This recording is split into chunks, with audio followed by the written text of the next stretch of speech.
Hi students, I hope all of you are ready with pen and paper. Now let's continue solving examples based on derivatives of inverse trigonometric functions. And for that we have question as differentiate the following functions with respect to x. First function is cos inverse of 3 cos 3x minus 4 sin 3x upon 5. So we have to find out derivative for this function. Okay, so in the solution you firstly write down the given function and let it be function y. Now here you observe that we are not going to apply chain rule directly here. We are going to observe some things here. See, 3, 4, 5 are the numbers here and we find that they form a Pythagorean triplet. So when you observe such terms in the inverse trigonometric function, you consider it as a one special type. So here in this type we are going to do some adjustments. Okay, so here let's separate this denominator to both the terms. So we have see y is equal to cos inverse of 3 by 5 cos 3x minus 4 by 5 sin 3x.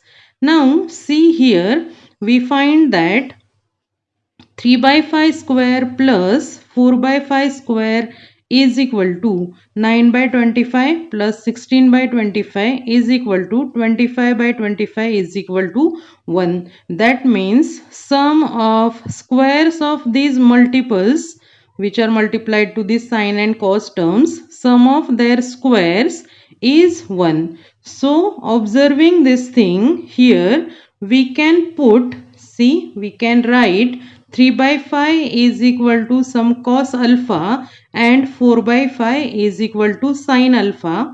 Since we have identity sin square theta plus cos square theta is equal to 1, and here if we take these values sin and cos like this, their sum of squares is 1. So we can take 3 by 5 as cos alpha and 4 by 5 as sin alpha. Okay, so with this adjustment this y becomes, and see this alpha we are taking just for convenience and afterwards we have to replace that alpha. So let's do some calculation for alpha. See, we have sin alpha by cos alpha is equal to 4 by 3. That means tan alpha is equal to 4 by 3, and we have alpha is equal to tan inverse of 4 by 3, which is a constant. Okay, so we have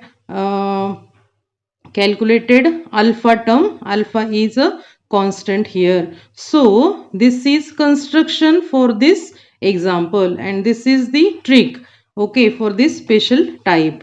And with these substitutions, okay, this y becomes, see, y is equal to cos inverse of cos alpha. We have taken 3 by 5 cos alpha. So cos alpha into cos 3x minus for 4 by 5 we have sin alpha minus sin alpha into sin 3x. And now you observe these things, cos alpha into cos 3x minus sin alpha into sin 3x. These terms are like this expansion. See, this is cos A cos B minus sin A sin B, and this is familiar formula from trigonometry for us. Okay, and this expansion is for cos of A plus B. So here in this expression A is alpha and B is 3x. Okay, so from this you can write it as cos of 3x plus alpha. See here, using this formula from trigonometry, we can write this expression as cos of 3x plus alpha. And now see cos inverse of cos. For this, the property of inverse trigonometric function is going to help us here. We have the property cos inverse of cos x is equal to x, And so here y becomes just 3x plus alpha. You note here that with the help of result from trigonometry, this identity and this expansion, we have simplified the given function to a very simple function, y is equal to 3x plus alpha. Okay, so you note here this trick. We have constructed some terms here and simplified function to a very simple function. Now you may replace this alpha here by tan inverse of 4 by 3. I have differentiated directly here. See, differentiating with respect to x, we get dy by dx is equal to d by dx of 3x plus alpha, and this is nothing but 3 is constant derivative of x plus derivative of alpha. Since this alpha is constant, we have mentioned here, so its derivative is 0, and here derivative of x is 1, and therefore the required derivative is 3. Okay, dy by dx is 3. So once you understand this type or identify this is one special type, and when you get to know the procedure, what to do construction, then you can solve it easily. Okay, now see here, we have here substituted 3 by 5 by cos alpha and 4 by 5 sin alpha. So is it necessary to put 3 by 5 as cos? If I replace it by sin and 4 by 5 by cos, then what will happen? Let's think about that. See, if I substitute 3 by 5 by sin alpha and 4 by 5 by cos alpha, then y becomes, in that case, see, then y becomes cos inverse of sin alpha cos 3x minus cos alpha sin 3x.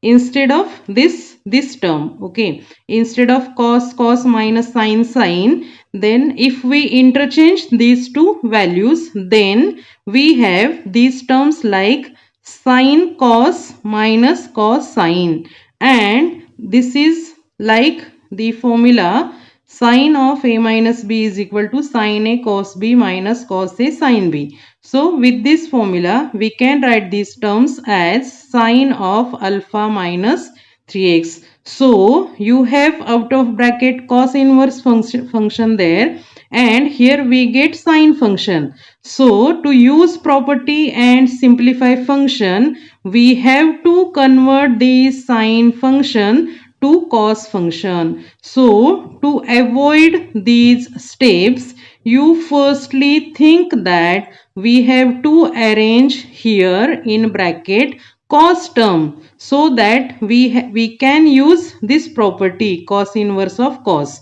So thinking of these terms, we have substituted 3 by 5 by cos alpha and 4 by 5 by sin alpha.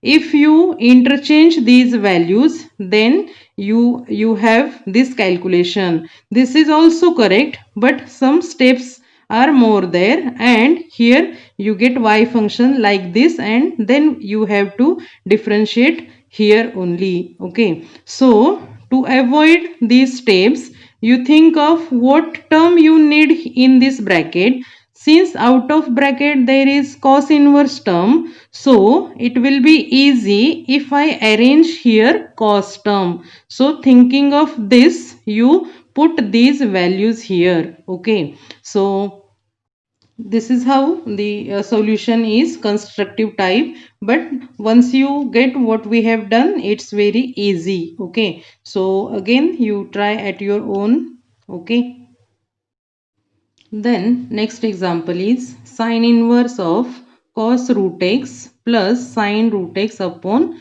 root 2. Again here you observe the function, and we find that there are numbers multiplied to sine cos. See, multiple of cos term is 1, multiple of sine term is 1, and denominator is root 2. See, these three numbers form Pythagorean triplet. So after observing these terms, you identify this type as special type we are doing now. Okay, and in this special type we do some constructive tricks in the solution. Okay, so you identify function for such a special type. So in the solution you write down the given function, and then we will separate this denominator to these two terms. Okay, so in the solution you write down given function be y. Here I have separated denominator here, cos root x upon root 2 plus sin root x upon root 2. Now here you observe that it is like sine inverse of, see, cos term is multiplied by 1 upon root 2 and sine root x term is multiplied by 1 upon root 2. Here by with the solution of previous example, now you know that we have to consider for this some sine and cos values. Okay, but here you note that here 1 upon root 2 is a known trigonometric value. We know that we have sine pi by 4 is equal to 1 by root 2, and also cos pi by 4 is 1 upon root 2. See, we have considered angle alpha in the previous example since we don't know those values directly, but here 1 upon root 2 is known value to us. We know that sine 45 cos 45 are 1 upon root 2. So by observing this, here we are not going to put any alpha or any angle here. Directly we are going to use this value sine pi by 4 and cos pi by 4 here. So now here you observe that here out of bracket there is sine inverse term. So you think of arranging sine term in bracket. So we are going to take this 1 upon root 2 as sine pi by 4 and this 1 upon root 2 as cos pi by 4. Okay, see, like this, so that this is arrangement like sin A cos B plus sin B cos A, which is expansion for sin of A plus B. So with these values we can arrange here sine term, so that afterwards it's easy to use sine inverse of sine property. Okay, so note all these things and see here we have with the use of this formula we can write this expansion as sine of pi by 4 plus root x. Okay, now this is familiar to us now, sine inverse of sine. So using this property sine inverse of sine x is equal to x, here for this we can write it as pi by 4 plus root x. So see, instead of this given y, this one is easier and simpler one. Okay, now it's very easy to differentiate at this step. So let's differentiate with respect to x. We get, see, dy by dx is equal to d by dx of pi by 4 plus root x. So this is d by dx of pi by 4 plus derivative of root x, and this is in standard form. We know that derivative of root x is 1 upon 2 root x. So using this standard result we can write this derivative directly. So here pi by 4 is constant, so its derivative is 0, and derivative of root x is 1 upon 2 root x. Therefore the required derivative is dy by dx is equal to 1 upon 2 root x as required. Okay, so in this way you again overlook this solution, try to solve at your own and keep in mind the trick used in the example. Again here you observe that we have not used chain rule directly to the given function. Okay, we have simplified that function with using some trick and then we have differentiated to get derivative. Okay. Then next example is assignment for you. See, cos inverse of root 3 cos x minus sin x upon 2, and answer for this is 1. See here, I'll provide some hint to you. Separate these two to both the terms, then you will get here root 3 by 2 and here half multiplied to sine. So here, like the previous example, you here put directly known values of trigonometric ratios. We know that, see, we know that root 3 by 2 is value of cos pi by 6 and half is value of sine pi by 6. So make use of these two values here and make adjustment like in the second example. Okay. Then next example is cos inverse of 3 into cos of e raised to x plus 2 into sine of e raised to x upon root 13.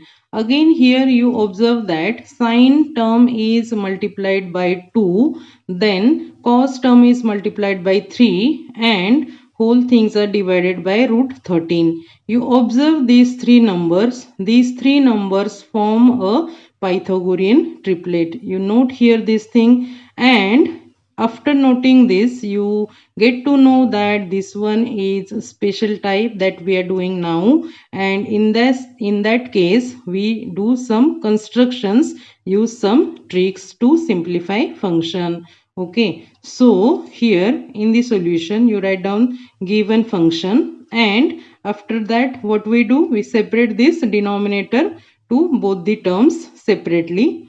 So here cos inverse of 3 upon root 13 into cos of e raised to x plus 2 by root 13 into sine of e raised to x. See here, out of bracket there is a cos inverse function.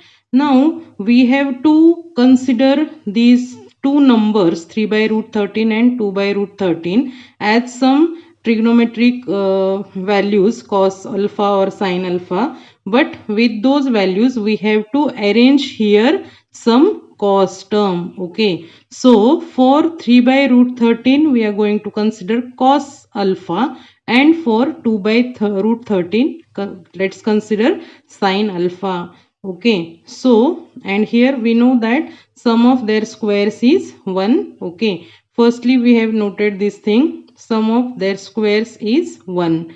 Okay, and therefore here you put 3 by root 13 is equal to cos alpha, 2 by root 13 is equal to sine alpha. Since we have this identity, sine square theta plus cos square theta is equal to 1. Because of this identity only we can take such values here. Okay, and you note that I have taken for 3 by root 13 cos alpha and for 2 by root 13 sine alpha in order to arrange here cos term. Okay, you note this thing here. So after assigning such terms here, let's write about alpha. We have sine alpha by cos alpha is equal to 2 by 3. So we have tan alpha is equal to 2 by 3, and therefore alpha is equal to tan inverse of 2 by 3, which is a constant. So after putting such values, let's write for alpha and mention that it is a constant here. Okay, so with this construction let's write y. So we have y is equal to, see, cos inverse of y is equal to cos inverse of cos of alpha into cos of e raised to x plus sine alpha into sine of e raised to x, and this is expansion like this trigonometric formula. Okay, see we have,